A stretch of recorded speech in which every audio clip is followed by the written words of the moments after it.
रामेश्वर चौक तरुण मंडळ ट्रस्ट 104व्या वर्षात यशस्वी पदार्पण करीत आहे। अध्यक्ष सुरेश जैन आणि सर्व क्रियाशील कार्यकर्त्यांच्या वतीने मनपूर्वक स्वागत। भव्य दिव्य चलचित्र आणि लखलखीत देखाव्यांची परंपरा अखंडित ठेवून यावर्षी सादर करीत आहोत किंग कॉंग अजस्त्र प्रचंड बुद्धिमान भावनिक गोरिला, स्कल आयलंड मध्ये राहणारा प्राण्यांचा राजा, निसर्गाच्या अधिवासात ढवळाढवळ करण्याची माणसाला जुनी सवय, स्वार्थी माणसानं त्याला शहरात आणून तिकीट लावून पैसे कमवण्याची योजना आखली। किंग कॉंग म्हणजे जंगलचा राजा। तो थोडी सर्कस मधील प्राण्याप्रमाणे वागणार, साखळदंड तोडून सर्व बंध झुगारून त्यानं सुरू केला विध्वंस। मानवा, ही पृथ्वी जशी तुमची आहे तशीच सर्व पशुपक्ष्यांची आहे, वृक्षवेलींची आहे। तू शहरात प्रचंड हानी पोहोचवलेली आहेस, तुला ठार करण्याचा आदेश आहे आमच्याकडे। मी हानी पोहोचवली?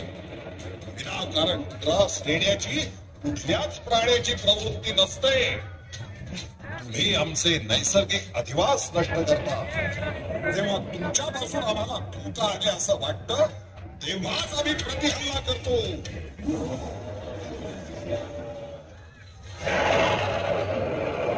हा हल्ला आम्ही परतवून लावू, तुला ठार करू।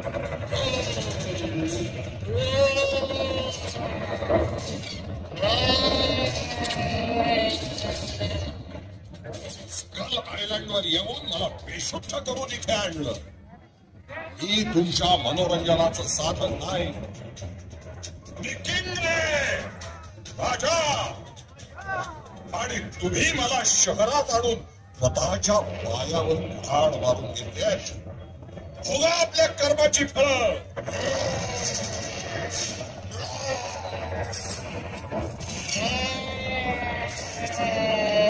आज तुझा शेवटचा दिवस।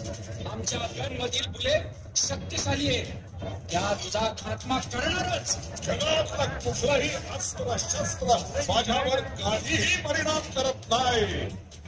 तुमच्या बंदुकी आणि हेलिकॉप्टर ही माझ्या दृष्टीनं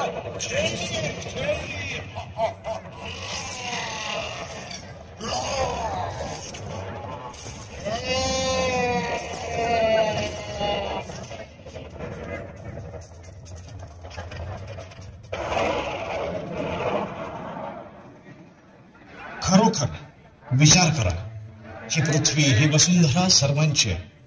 आपण सीमा ओलांडून जंगल क्षेत्रात घरं बांधली तर साप, मुंगूस, बिबळ्या, वानर हे सर्व प्राणी घरी येणारच, कारण तुम्ही नव्यानं बांधलेल्या घराची जागा ही मूळ त्यांची होती, जंगल होतं तिथे। आपण आपल्या मर्यादा राखूया, वन्यजीवांबरोबर संघर्ष टाळूया। रामेश्वर चौक तरुण मंडळ ट्रस्ट, अध्यक्ष श्री सुरेश जैन, मूर्तिकार नरेंद्र पंधारे बदलापूर, सजावट नंदकुमार बुतर, मंडप आकाश कलाटकर, लाईट ऋषीश परदेशी, ऑडिओ निर्मिती राहुल भालेराव। धन्यवाद।